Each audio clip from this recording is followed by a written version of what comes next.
March 11th, 1944, 0623 hours. Somewhere over the Chindwin River Valley, northern Burma, Lieutenant Daniel Kerns is flying 30 feet above the jungle canopy in an aircraft that looks like it belongs at a county fair, not a war zone. The engine sounds like a lawnmower struggling uphill. The airframe is fabric stretched over thin steel tubing. His cruising speed is 72 miles per hour if the wind cooperates. He has no armor, no guns, no radio that works more than half the time. What he does have is a pair of binoculars, a map covered in pencil marks, and a nauseating certainty that he's watching the enemy win this war one supply boat at a time, while his own command pretends not to notice. Below him, cutting through breaks in the morning mist, he counts them again. 6 boats this time. Long wooden river barges loaded with crates covered in canvas tarps. Fuel drums lashed to the decks, ammunition boxes stacked high enough to see from altitude. They're moving south with the current, engines barely working, just drifting through a muddy tributary that doesn't exist on any of his official charts. No air cover, no visible anti-aircraft positions, just supplies and men inching toward Japanese units that have been dug in for weeks, chewing through Allied advances like a slow meat grinder. Kerns banks left, circling wide enough that the engine noise won't reach them. This is the 7th convoy he's spotted in 9 days. He's filed reports on every single one. Command has acknowledged every report with the same empty phrase, assets unavailable. Not a single bomber has been dispatched. Not one fighter-bomber diverted. The convoys keep moving. The war keeps grinding. And Kerns keeps flying this ridiculous toy airplane over the same rivers, watching it happen, writing it down and accomplishing absolutely nothing. In 14 minutes, Daniel Kerns is going to make a decision that will either get him court-martialed or quietly celebrated. And right now, he genuinely doesn't care which. If you believe forgotten stories like this shouldn't vanish into the margins of history, hit that subscribe button now. These are the moments that never made the textbooks, and they only survive if we choose to remember them. But first, you need to understand the kind of war being fought in Burma, the kind of plane Kerns was flying, and why the fact that he was about to weaponize it with nothing but stolen grenades and improvised rigging made him either a tactical genius or criminally insane, depending on who you asked afterward. The China-Burma-India Theater in 1944 was a forgotten corner of World War II. It was remote, under-resourced, politically tangled, and strategically secondary to Europe and the Pacific Island campaigns. The Japanese controlled most of Burma, using it as a logistics corridor to supply operations in China and secure access to rubber, oil, and minerals in Southeast Asia. The Allies needed to reopen the Burma Road to resupply Chinese forces and prevent Japan from consolidating territorial gains that could make the Pacific War unwinnable. But fighting in Burma was a nightmare by every possible measure. The terrain was triple canopy jungle, mountain ridges, and river valleys with almost no infrastructure. Roads were dirt tracks that washed out every monsoon. Airstrips were clearings hacked from the jungle that turned into swamps every afternoon when the rain came.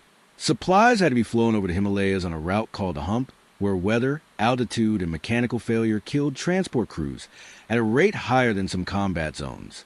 Air assets were stretched so thin that priorities had to be ruthless. Fighters went to air superiority missions. Bombers targeted bridges, fuel depots, rail junctions. Transports flew the Hump. What was left for reconnaissance and close observation was a motley collection of obsolete liaison aircraft.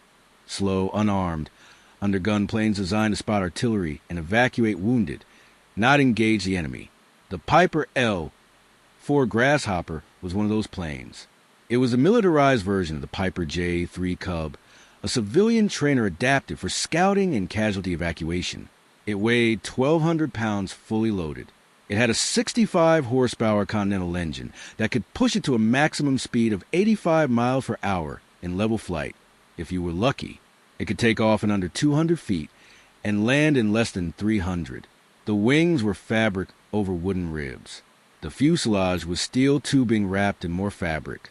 It had no weapons mounts, no bomb racks, no reinforced structure for carrying ordnance of any kind.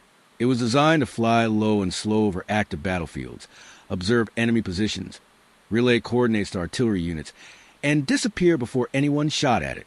Pilots called it the Grasshopper because it hopped from clearing to clearing like an insect trying not to get stepped on. The joke among ground crews was that the most dangerous thing about flying a Grasshopper was the maintenance paperwork, if you bent one. Daniel Kerns had been flying L-4 since January 1944, assigned to the 1st Air Commando Group operating out of a makeshift forward strip near Myatkina.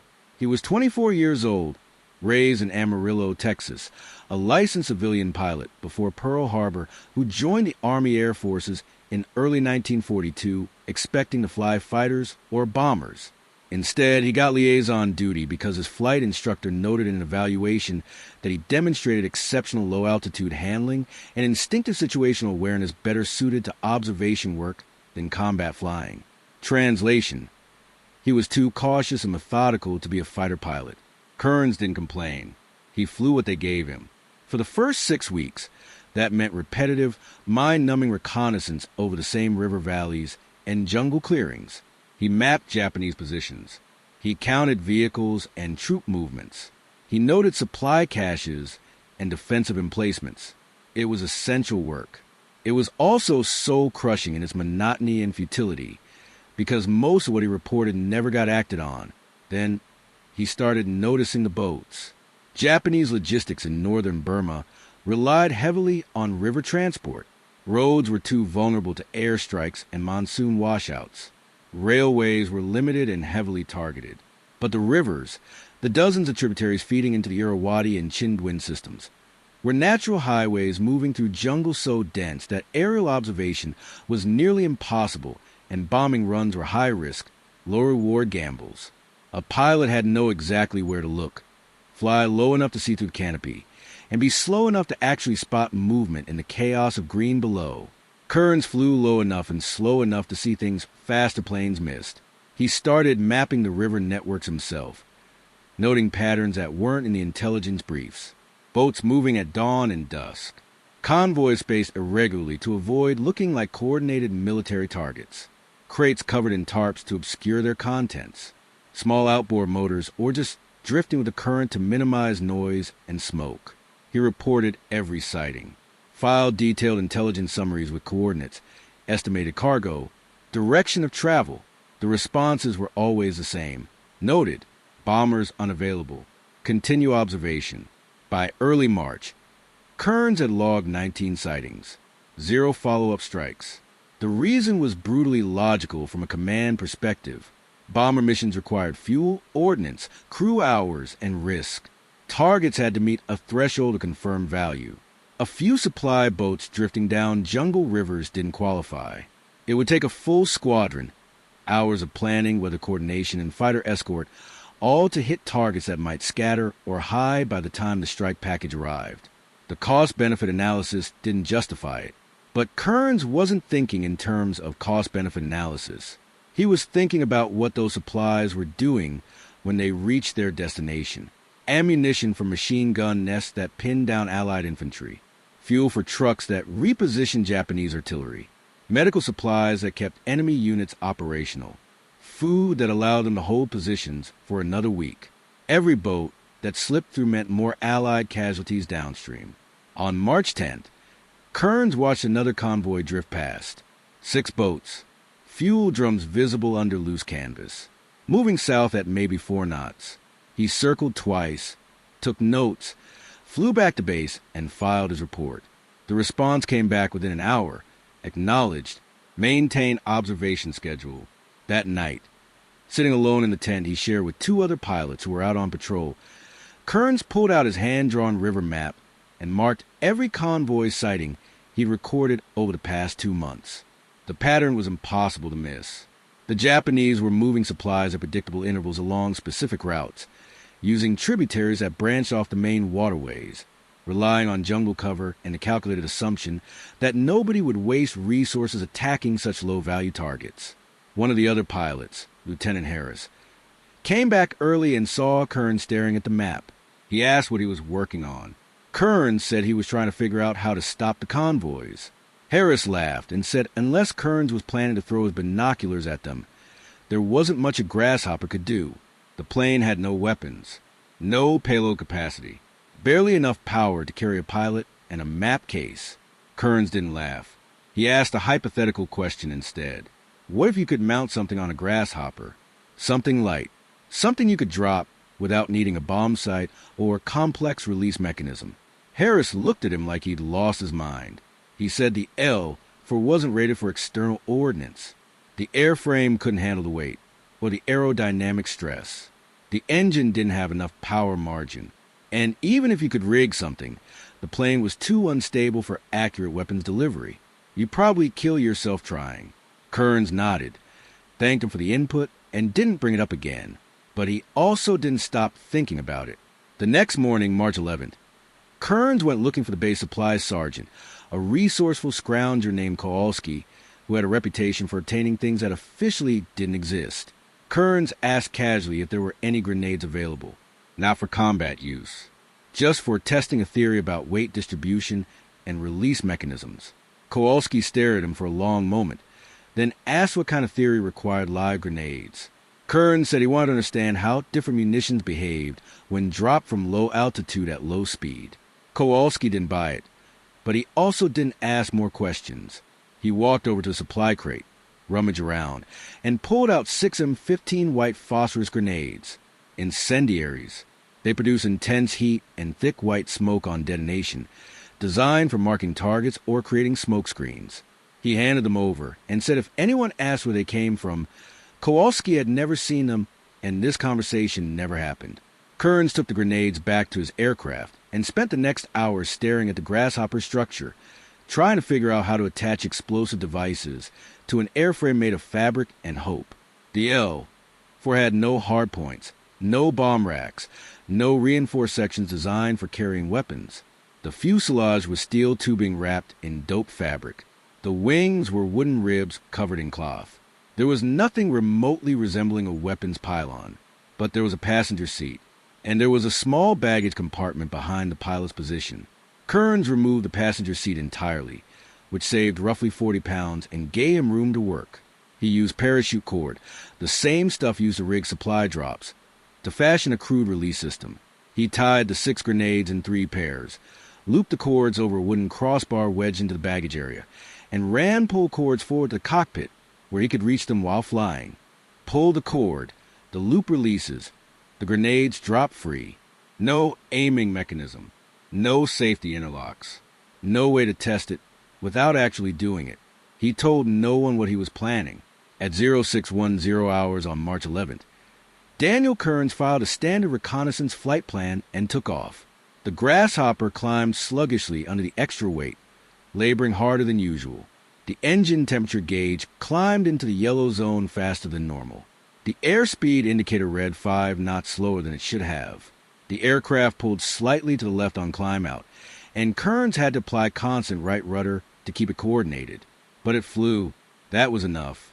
He turned north, following the Chindwin River and its tributaries, flying at 200 feet above the canopy. The morning mist was still thick in places, reducing visibility to a few hundred meters. He dropped lower, down to 100 feet, then 70, skimming just above the treetops, using river bends and terrain features for navigation. At 0623 hours, he found them. 5 river barges in single file, wooden hulls maybe 40 feet long, loaded heavy with canvas-covered cargo. Men visible on the decks, some sitting, some standing, none looking up, small outboard motors, or just current propulsion. No escort boats, no visible weapons. Kerns circled once at a distance, confirming what he was seeing. The boats were real. The cargo was real, and they were moving south toward Japanese supply lines with nobody stopping them. He climbed to 300 feet, turned to put the rising sun behind him, and committed. Most people imagine hesitation at a moment like this. Second-guessing. The rational voice saying this is insane and you're going to die. But Kerns didn't hesitate.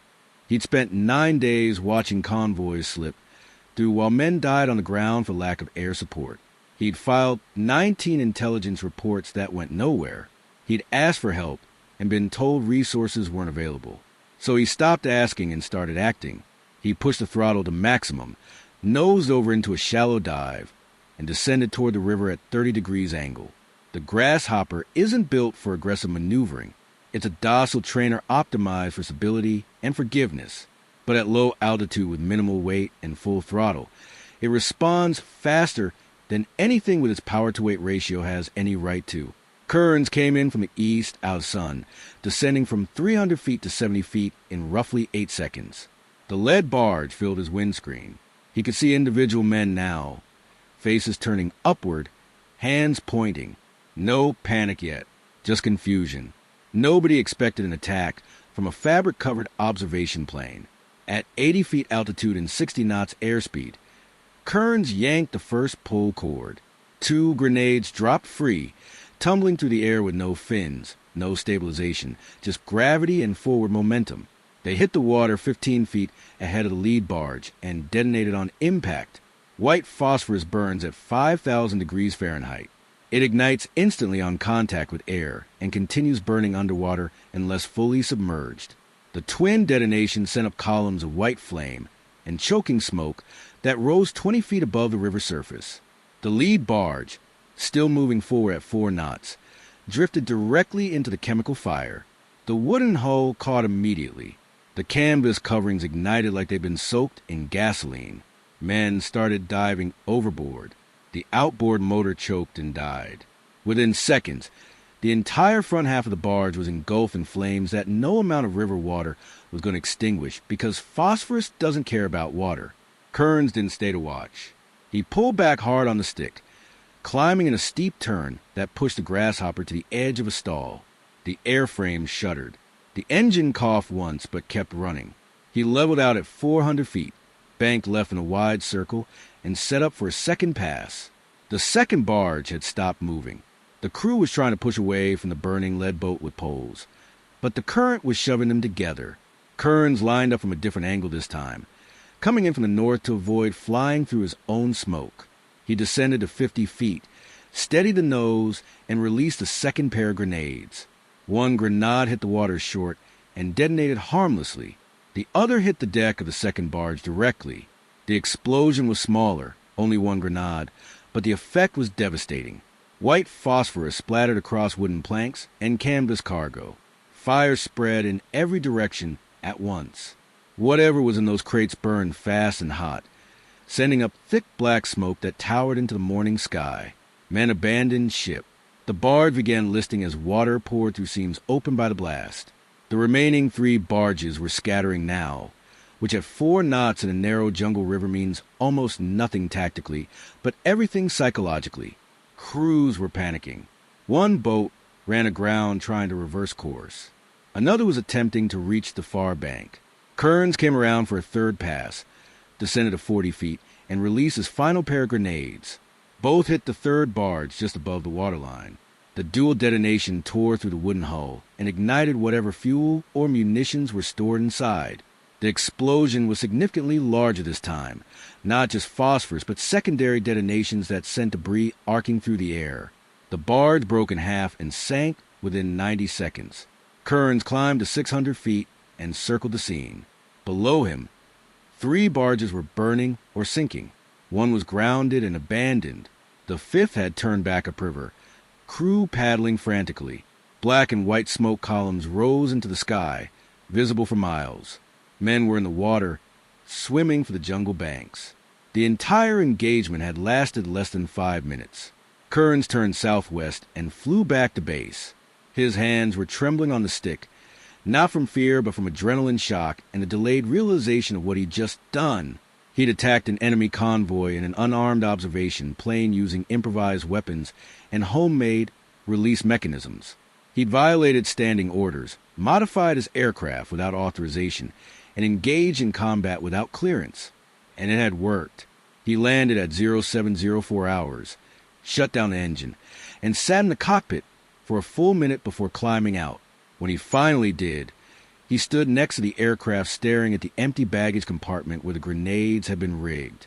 Kowalski was standing 30 feet away, watching with his arms crossed. He walked over slowly and asked, very quietly, if the field test went well. Kerns said it went fine. Kowalski nodded, said he didn't want to know anything else, and walked away.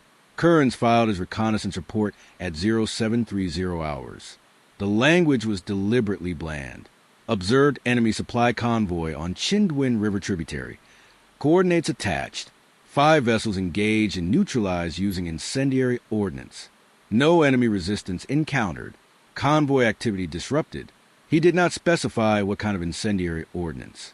He did not explain how an unarmed reconnaissance aircraft had engaged anything. He submitted the report and waited. The intelligence officer who processed it read it twice, flagged it immediately, and walked it directly to the operations commander, Major Grayson. Grayson read the report 3 times, then summoned Kerns to his office.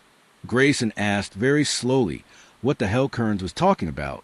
Kerns explained, calmly and without embellishment, exactly what he had done. He described the grenade rigging, the attack profile, the results. Grayson sat in silence for nearly a full minute. Then he said that modifying an aircraft without authorization was a court-martial offense. Conducting unauthorized combat operations was insubordination. Using non-standard munitions violated weapons protocols. Flying a combat mission in an unarmed liaison aircraft was reckless endangerment. Kerns said he understood all of that. Grayson asked why he did it anyway. Kerns said because the boats kept moving and nobody else was going to stop them. Grayson leaned back in his chair and stared at the ceiling. Then he asked if it actually worked. Kerns said 3 barges confirmed destroyed, 1 grounded, 1 fled. Estimated 30 to 40 enemy casualties. Unknown quantity of supplies lost. Grayson was quiet for another long moment. Then he asked if Kerns thought he could do it again. Kerns said yes, if he had more grenades. Grayson told him to get the hell out of his office before he changed his mind about not filing charges. 2 hours later, Kowalski delivered 12 more M15 grenades to Kerns' aircraft. No documentation. No questions asked. The next morning, March 12th, Kerns flew another patrol. He located a convoy of 4 barges on a different tributary. He attacked with grenades and destroyed 3, forcing the 4th to scatter. He returned to base with minor fabric damage from debris, but otherwise intact. On March 13th, he hit 2 separate convoys, sinking 5 vessels total and damaging 2 others. On March 14th, he destroyed 3 barges and set fire to a riverside supply cache he spotted during the attack. By March 16th, Japanese river logistics operations in the northern Chindwin Valley had effectively collapsed. Intelligence intercepts showed confusion and panic in enemy communications. Reports described aircraft attacks of unknown origin and incendiary bombardment from small planes that defied identification. Japanese command ordered anti-aircraft weapons installed on supply boats and restricted all daylight river movement, which meant the supplies stopped flowing, which meant forward Japanese units began running low on ammunition, fuel, and rations, which meant Allied forces advancing from the north encountered lighter resistance than intelligence had predicted. One pilot, flying a plane that cost less than a staff car, armed with stolen grenades and improvised rigging, had created a strategic logistics crisis for an entire sector of the Japanese defensive line. But before this turns into a simple hero story, understand the limitations. Kerns wasn't a tactical genius. He was desperate, frustrated, and willing to take risks that any sane command structure would have prohibited. The grenades worked because the targets were wooden boats carrying flammable cargo. The attack succeeded because the enemy wasn't prepared for them. The Grasshopper survived because it flew too low and too slow for conventional anti-aircraft doctrine to counter effectively. It was the perfect alignment of improvisation, enemy complacency, and sheer luck. And it couldn't last. By late March, the Japanese adapted. River convoys moved only at night. Anti-aircraft machine guns were mounted on escort boats. Supply runs traveled in smaller groups with wider spacing. Spotters were posted in the jungle canopy. The window of vulnerability closed. Kerns flew 6 more missions before the tactics stopped working. On March 23rd, he attacked a convoy and took rifle fire for the first time. Rounds punched through the fabric fuselage, one passing close enough to his leg that he felt the heat. He aborted the attack and returned with 14 holes in the aircraft. On March 26th, he located a convoy with a mounted machine gun on the lead boat. He attempted an approach and was forced to break off when tracer fire came within 30 feet of the cockpit. The Grasshopper couldn't survive sustained fire.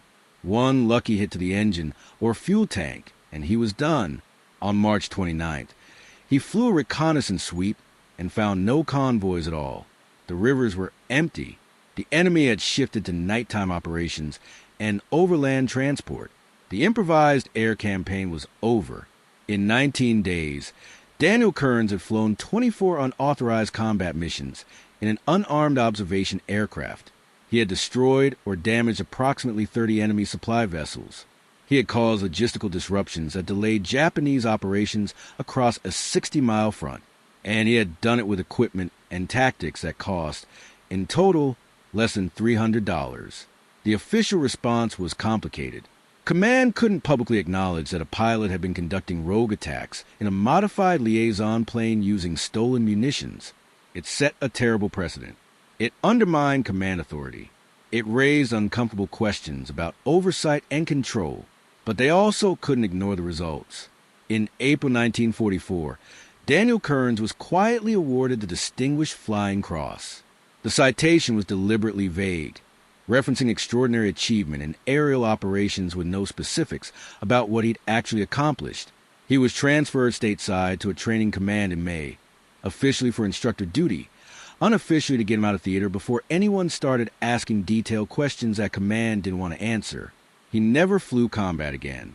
After the war, Kerns returned to Texas and became a crop duster, then ran a small charter flying service. He rarely discussed Burma. When historians or journalists asked, he'd say he flew observation missions and did his job like everyone else. The Grenada attacks were mentioned once in a 1979 oral history interview, and Kerns described them as something that worked for a couple weeks until it stopped working. He died in 1992 at age 72. The obituary in the Amarillo newspaper mentioned his Distinguished Flying Cross, but provided no details about why he received it. But the impact of what Kerns did in those 19 days spread farther than anyone realized. The improvised tactics he used became case studies. Lightweight aircraft conducting surgical strikes against vulnerable logistics targets with unconventional weapons became part of special operations doctrine. Similar methods were tested in the Philippines and later refined in Korea. In Vietnam, the concept evolved into armed forward air controller missions, where small planes marked targets and sometimes engaged directly with rockets or guns. The OV-10 Bronco was purpose-built for exactly that role in the late 1960s, a direct descent of the principles Kerns accidentally proved in a Burmese river valley with 6 stolen grenades and parachute cord. The broader lesson, the one military institutions resist learning repeatedly, is that sometimes the gap between capability and necessity can only be closed by individuals willing to ignore doctrine. Kerns didn't wait for permission or proper equipment. He saw a problem, built a solution from available materials, and tested it under the most unforgiving conditions imaginable. The fact that it worked didn't make it doctrinally correct, but it made it effective, and effectiveness has a way of rewriting doctrine after fact. Here's the uncomfortable part. Most of what Kerns did would result in immediate grounding and investigation today. Unauthorized aircraft modification, uncoordinated strikes, non-standard munitions, violation of engagement protocols. In a modern command structure, he'd face charges, not commendations. But in March 1944, in a remote theater where resources were scarce and bureaucracy moved slowly, there was just enough space for someone like Kerns to operate outside the system. And for 19 days, that space produced tactical results that no amount of proper planning had achieved. It's not comfortable to celebrate that.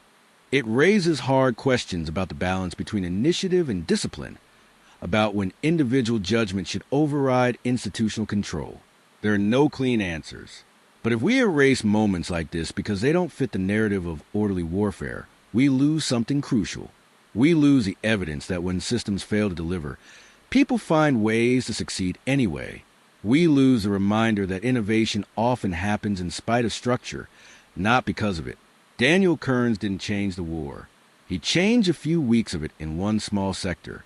He stopped some boats, delayed some supplies, forced the enemy to adapt. That's all. It wasn't strategic. It wasn't theater-changing. But for the soldiers on the ground who faced slightly weaker resistance because those supplies never arrived, it mattered intensely. And that's worth remembering. If this story moved you, if you think these kind of untold moments deserve to be preserved, Subscribe now. History isn't just the famous battles and decorated generals.